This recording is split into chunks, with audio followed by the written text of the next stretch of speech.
हमारे YouTube channel पे एक बार फिर से स्वागत है। तो साथियों, हम इस वीडियो में बात करेंगे इंजीनियरिंग ड्राइंग के 15 महत्वपूर्ण क्वेश्चन, ऐसे क्वेश्चन साथियों जो आपके इस बार एग्जाम में आने ही आने हैं। तो साथियों, आप सभी को पता है मात्र 6 क्वेश्चन आएंगे आप सभी के ईडी के, जो कि बहुत ही ज़्यादा इंपॉर्टेंट है। सिलेबस पूरा चेंज हो गया है। ये जो PDF है साथियों, आपको सिलेबस के अनुसार है और आपके वही क्वेश्चन मैं इसमें बताऊँगा जो आने की सबसे ज़्यादा संभावना है और सबसे ज़्यादा पूछे भी गए हैं। अगर आपकी कोई नहीं तैयारी हुई तो आप अपने ट्रेड का नाम और किस ईयर में है उसका जो है वीडियो के डिस्क्रिप्शन बॉक्स में व्हाट्सएप का लिंक है, वहाँ से आप हमें सेंड कर दीजिए। और आपके जो सब्जेक्ट का नोट्स चाहिए आप उस सब्जेक्ट का नाम लिखकर भेज देना। आपको सारे नोट्स जो है मैं प्रोवाइड कर दूंगा तैयारी के लिए। तो चलिए हम शुरू करते हैं टॉप महत्वपूर्ण क्वेश्चन के बारे में। पहला क्वेश्चन है साथियों, आप यहाँ पे देख पा रहे हैं, सतत पतली रेखा जो कंटिन्यू पतली रेखा है उसका उपयोग किसके लिए किया जाता है ये आपको बताना है। तो उसका जो उपयोग होता है साथियों उसे हम डायमेंशन लाइन के नाम से जानते हैं। डायमेंशन लाइन साथियों क्या करती है, किसी भी चीज़ को दर्शाती है कि जैसे कोई भी चीज़ को दर्शाती है डायमेंशन लाइन, उसका जो कुछ इस प्रकार से बनता है आपका डायमेंशन लाइन, जो कि दर्शाती है कि यहाँ से यहाँ तक की लंबाई कितनी है। तो लंबाई को दर्शाने के लिए, मापने के लिए उसका प्रयोग किया जाता है।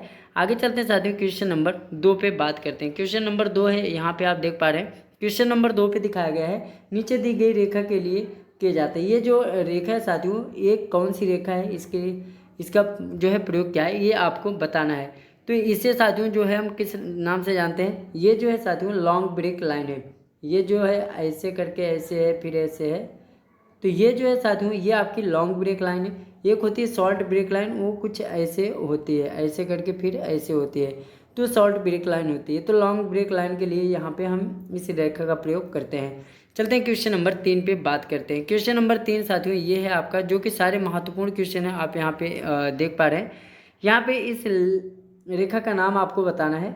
ये रेखा जो है कौन सी रेखा है, पहले ठीक है मोटी है, फिर पतली है, फिर मोटी है। इस रेखा को किस नाम से जानते हैं, तो इस रेखा को हम कटिंग प्लेन रेखा के नाम से जानते हैं। आइए चलते हैं क्वेश्चन नंबर 4 पे बात करते हैं। क्वेश्चन नंबर 4 है साथियों, आप यहाँ पे देख पा रहे हैं। क्वेश्चन नंबर 4 है, आपको इस उपकरण का जो है नाम बताना है, इसे किस नाम से जानते हैं। तो इसे साथियों आप सभी ज़्यादा प्रयोग किया होगा, इसे गोला बनाने के लिए प्रयोग में लाते हैं। कोई भी गोला बनाना होता है तो गोला इस प्रकार का वृत्त बनाने के लिए हम क्या करते हैं, इसका प्रयोग करते हैं। इसे हम किस प्रकार के नाम से जानते हैं साथियों, ये जो होता है बड़ा प्रकार होता है।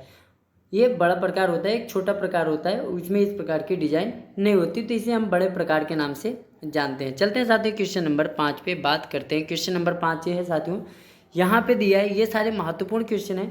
यहाँ पे दिया है, अगर हम इस प्रकार से सेट कर लेंगे तो यहाँ पे पूछा है ए का कोण कितना होगा। तो आप सभी को पता है ए का कोण, यहाँ का कोण पूछा है, तो यहाँ से ऐसे गई है हमारी, फिर यहाँ से ये निकली है। तो यहाँ से जो निकली है साथियों कितने में, 45 अंश, 60 अंश और 30 अंश। 45 अंश, 60 अंश और 30 अंश यहाँ पे रखा गया है। तो यहाँ पे जो कोण बनेगा वो कितने अंश का बनेगा आप यहाँ पे देख पाएंगे। तो यहाँ पे जो कोण बनेगा साथियों वो आपका 75 अर्थात 75 अंश का कोण बनेगा। क्योंकि अगर हमें ऐसे बनाएंगे, इस प्रकार से बनाएंगे, तो यहाँ पे साथियों आप देख पाएंगे 115 अंश का कोण आपका बन रहा है यहाँ पे, क्योंकि 60 यहाँ पे है, उसके बाद दूसरा आपका 90 यहाँ पे है। तो इस प्रकार से कोण जो है आपका 105 बना इधर पे, तो 105 अंश इधर हो गए, तो आपका 75 अंश का कोण यहाँ पे बनेगा। चलते हैं अगले क्वेश्चन पे बात करते हैं। प्लीज़ वीडियो पे लास्ट तक बने रहें। यहाँ पे आप साथियों क्वेश्चन नंबर 5 का देख पा रहे हैं। क्वेश्चन नंबर 5 में दिए गए निम्नलिखित में से कौन से एक कंपास का उपयोग छोटे आकार के वृत्त खींचने के लिए किया जाता है। साथियों यहाँ पे पूछा है कि किसका प्रयोग करते हैं हम वृत्त को बनाने के लिए। तो यहाँ पर साथियों बड़े प्रकार का होता है, बड़े प्रकार। तो बड़े प्रकार से हम क्या करते हैं, कंपास जो होता है उसका प्रयोग करते हैं वृत्त बनाने के लिए। जो बड़ा कंपास होता है बड़े प्रकार का, उसका प्रयोग करते हैं वृत्त को बनाने के लिए। अगला क्वेश्चन है साथियों, निम्नलिखित में से कौन सा पेंसिल लीड सबसे कठोर होती है, ये पूछा है। तो सबसे कठोर जो होती है साथियों वो कौन सी होती है आपकी, तो ये F जो होती है वो सबसे ज़्यादा कठोर होती है। चलते क्वेश्चन नंबर 7 पे बात करते हैं।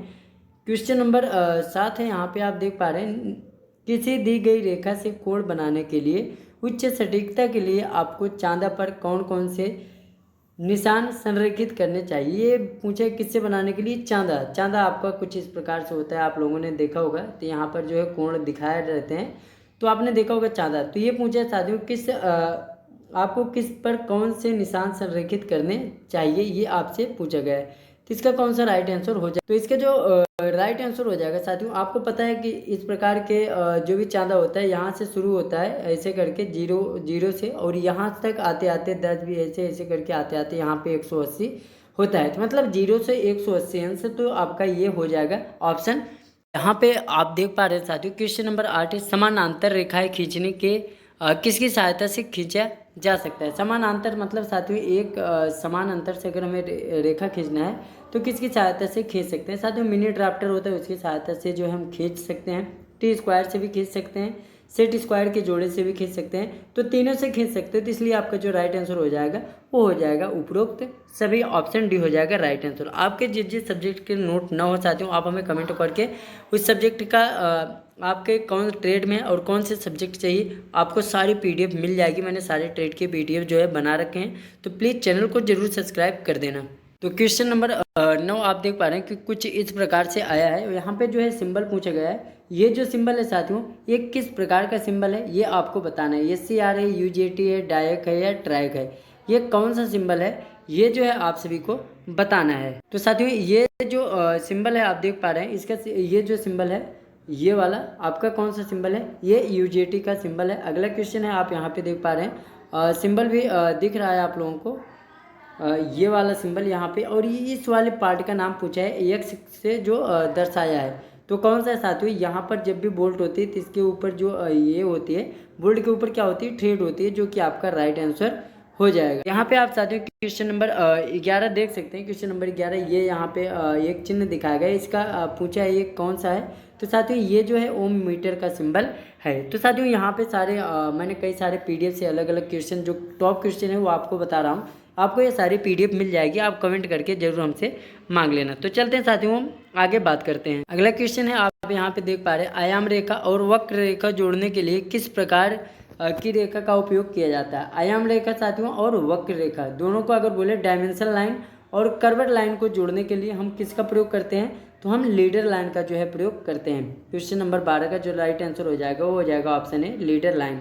13 पे चलते साथियों, आप यहाँ पे देख पा रहे हैं क्वेश्चन नंबर 13 है। क्वेश्चन नंबर 13 में समषट्भुज में समांतर रेखाओं के कितने जोड़ होते हैं। समांतर रेखा साथियों जो एक समान अंतर से होता है, इस प्रकार से ये तो कितने जोड़ होते हैं साथियों, तो 3 जोड़ होते हैं। राइट आंसर आपका ऑप्शन बी हो जाएगा। आगे चलते हैं, अगले क्वेश्चन पे बात करते हैं, क्वेश्चन नंबर 14 पे।